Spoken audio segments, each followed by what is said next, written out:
এনে বাবু এতে দিয়ে তোর কপাল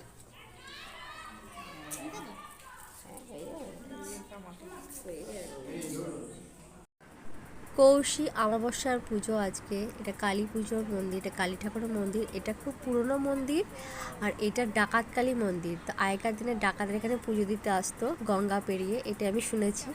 তো আজকে পুজো দিলাম। Good night everyone.